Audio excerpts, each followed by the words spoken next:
Breaking చూస్తున్నాం. ప్రముఖ జ్యోతిష్యుడు వేణుస్వామికి తెలంగాణ మహిళా కమిషన్ నోటీసులు జారీ చేసింది. ఈ నెల 22న మహిళా కమిషన్ ఎదుట హాజరు కావాలని ఆదేశించింది. హీరో నాగ చైతన్య, శోభిత ధూళిపాళ్ల విడిపోతారంటూ చేసిన వ్యాఖ్యలపై నోటీసులు ఇచ్చింది. మరోవైపు వేణుస్వామికి మద్దతుగా ఆయన భార్య వీణ వాణి వీడియో విడుదల చేసింది. మీడియాపై ఆమె ఆగ్రహం వ్యక్తం చేసింది. ఇటీవల నాగ చైతన్య, శోభిత ధూళిపాళ్ల నిశ్చితార్థం చేసుకోగా ఆ తర్వాత వేణుస్వామి జాతకాలను విశ్లేషిస్తూ 2027లో వారు విడిపోతారని అన్నారు. ఈ వ్యాఖ్యలు సోషల్ మీడియాలో వైరల్ అయ్యాయి.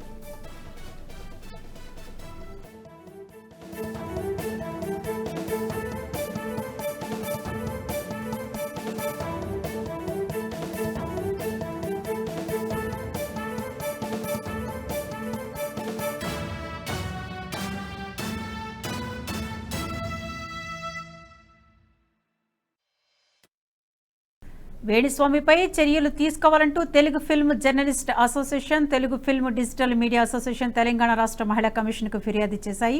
గతంలో సినిమాల విడుదల, రాజకీయాలు ఇలాంటి వ్యాఖ్యలు చేసి అభాసుపైన ఆయనకు బుద్ధి రాలేదని విమర్శించాయి.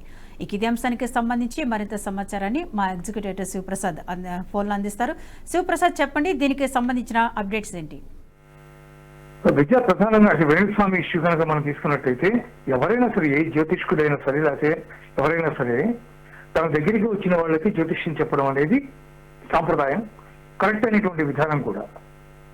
మనం తమకు తెలియకుండానే అన్నెసెసరీ విషయాల్లో తలకాయ దూర్చి జ్యోతిష్యాలు ఎప్పుడైతే మాట్లాడతారో దాని పరిణామాలు ఇలాగే ఉంటాయి. ముఖ్యంగా ఇంత కీలకమైనటువంటి అంశంలో వాళ్ళెవరి పెళ్లి గురించో మనం వ్యాఖ్యానించాల్సినటువంటి అవసరం లేదు, మనం జ్యోతిష్యం చెప్పాల్సినటువంటి అవసరం కూడా లేదు. ఈవెన్ రాజకీయ నాయకుల గురించి కూడా చాలా మంది జ్యోతిష్కులు వాళ్ళు ఇష్టం వచ్చినట్టుగా వాళ్ళు చెప్తూ ఉంటారు. వీళ్ళకి అసలు బర్త్ డేట్ ఎవరిచ్చారు, బర్త్ టైం ఎవరిచ్చారు, అవన్నీ ఎట్లా దొరికాయి వీళ్ళకి, నెట్ లో చూసారా, చూస్తే అది కరెక్ట్ అయినా, అవి తీసుకుని జ్యోతిష్యం ఎవరు చెప్పమన్నారు, ఎవరు అడిగారు, ఇవన్నీ కూడా ప్రశ్నార్థకాలే. మనం ఏదైనా ఎలక్షన్స్ వస్తే చాలు అనేక రకాలైనటువంటి జ్యోతిష్కులు చూస్తాం. ఆ పార్టీ గెలుస్తుంది, ఈ పార్టీ గెలుస్తుంది, ఈ లీడర్ గెలుస్తాడు, ఆ లీడర్ గెలుస్తాడు, అతను ఆ రాశిలో ఉన్నాడు, ఈ నక్షత్రంలో ఉన్నాడు అని ఎవరికి వాళ్ళు చెప్తూ ఉంటారు. జ్యోతిష్యానికి సంబంధించినటువంటి ఆనుపానులు కానీ శాస్త్రం కానీ ఎప్పుడు కూడా ఇటువంటి చట్ట వ్యవహారాలు చేయడానికి ఎప్పుడు కూడా ఇష్టపడదు. జ్యోతిష్యం అనేది చాలా గుహ్యమైనటువంటిది, గుహ్యమైతే చాలా నిగూఢమైనటువంటి శాస్త్రం. ఎవరికి పడితే వాళ్ళకి ఇష్టం వచ్చినట్టుగా చెప్పేది కాదు. నిజమైన జ్యోతిష్కుడు ఎప్పుడు కూడా వాళ్ళకి అనేక విషయాలు తెలుస్తాయి, కానీ వాళ్ళు అన్ని విషయాలు కూడా మాట్లాడరు. ఎందుకంటే అవతల వ్యక్తికి ఏది హోప్ కలిగిస్తుందో, ఏది ఆశ కలిగిస్తుందో దాని గురించి మాత్రమే మాట్లాడతారు. ఏదైనా ఇబ్బందికరమైనటువంటి పరిస్థితి ఉంటే, కొంత ఇబ్బందికరమైన పరిస్థితి ఉంది కాబట్టి ఈ సమయంలో ఈ ఆరాధన చేయండి, ఈ భగవంతుని ధ్యానం చేయండి, ఈ జపం చేస్తే దీనివల్ల మీకు ఏదైనా ఫలితం లభిస్తుంది అని చెప్తారు. అంతేగాని మిగిలిన లోపలికి వెళ్ళి మిగిలిన విషయాలన్నీ కూడా చెప్పరు. అట్లాంటిది ఎవరి ప్రమేయము లేకుండా వాళ్ళ పెళ్లి గురించి, శోభిత గురించి మాట్లాడాల్సినటువంటి అవసరం అతనికి ఏముంది? నాగ చైతన్యం వెళ్ళి ఏమైనా అడిగాడా నువ్వు మా జాతకం చెప్పు అని? కాబట్టి ఆ రకమైనటువంటి అంశాలు ఎప్పుడు కూడా చాలా దుర్మార్గమైనటువంటి పరిణామాలకి దారి తీస్తాయి. కాబట్టి అటువంటి విషయాల్లో ఎవరు కూడా జోక్యం చేసుకోవడం అనేది సమంజసం కాదు. గతంలో అనేక రకాలైనటువంటి జ్యోతిష్యాలు తప్పు జరిగినవి చాలా ఉన్నాయి. అనేక అంశాల్లో జ్యోతిష్యం చెప్పి అందులో తప్పులు వచ్చి నేను విరమిస్తున్నాను, నేను నుంచి వాటి జోలికి వెళ్ళను అని చెప్పి ప్రకటన చేసినటువంటి వ్యక్తులు కూడా మళ్ళీ దాంట్లో ఇన్వాల్వ్ అయ్యి ఇవన్నీ చేసినటువంటి సందర్భాలు అసహ్యాన్ని కలిగిస్తాయి ఎప్పుడైనా సరే. అందువల్ల ఫ్యామిలీకి సంబంధించినటువంటి వ్యక్తిగతమైన అంశాల్లో జ్యోతిష్కులు తమకు తామే కనుక ఇనిషియేటివ్ తీసుకుని ఈ రకమైనటువంటి వ్యాఖ్యలు చేస్తే దాని ఫలితం ఎట్లా ఉంటుందో ఇప్పుడు వేణుస్వామికి అనుభవం కాబోతోంది. ఫిలిం క్రిటిక్స్ అసోసియేషన్ కానీ, ఫిలిం డిజిటల్ మీడియా అసోసియేషన్ కానీ వాళ్ళంతా కూడా మహిళా కమిషన్ ఆశ్రయించడం, వాళ్ళ నోటీసులు కూడా ఇవన్నీ జరిగింది. వాళ్ళకి సంజాయిషి ఇవ్వాల్సినటువంటి అవసరం ఏర్పడింది.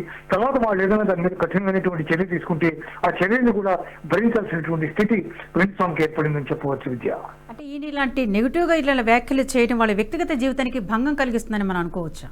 డెఫినెట్ గా. అందుకే కదా ఇప్పుడు మహిళా కమిషన్ నోటీసులు ఇచ్చింది. వ్యక్తిగత జీవితాల్లోకి వెళ్ళి తొంగి చూడాల్సినటువంటి అవసరం ఎవరికీ లేదు.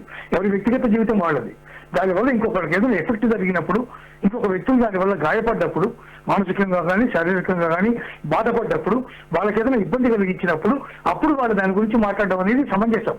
అంతేకాని వాళ్ళ వ్యక్తిగత జీవితంలో వాళ్ళు ఏం చేసుకున్నారనేది మనకి సంబంధం లేదు. అటువంటి విషయాల్లో ఎవరు కూడా జోక్యం చేసుకునే రైట్ ఎవరికి కూడా లేదు, చట్టబద్ధంగా రైట్ ఎవరికి కూడా లేదు. అందువల్ల అటువంటి విషయాలు జోక్యం చేసుకోవడం తప్పు. కాబట్టి ఈ రోజు మహిళా కమిషన్ దాంట్లో జోక్యం చేసుకోవాల్సినటువంటి పరిస్థితి వచ్చింది.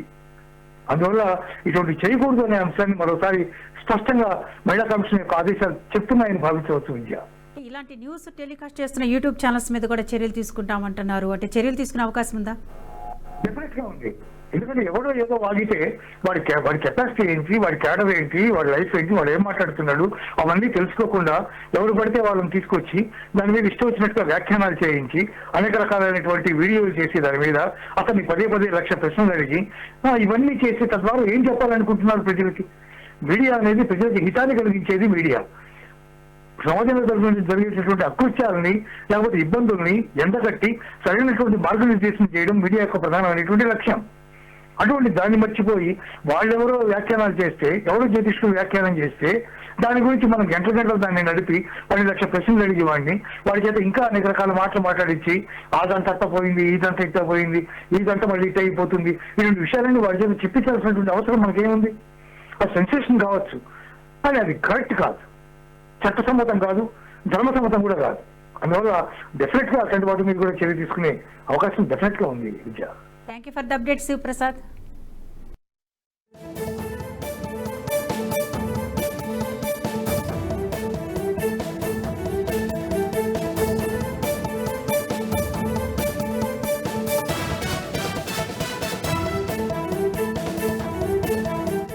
ఈ వీడియో మీకు నచ్చినట్టయితే లైక్ చేయండి, 10 మందికి షేర్ చేయండి. అలాగే కామెంట్ల రూపంలో మీ అభిప్రాయాలను మాతో పంచుకోండి. Nationalist hub group of channels ను సబ్స్క్రైబ్ చేసుకుని తెలుగునాట జాతీయవాద జర్నలిజాన్ని ప్రోత్సహించండి. ఈ వీడియో కింద ఉన్న బెల్ ఐకాన్ పై క్లిక్ చేయడం మర్చిపోవద్దు.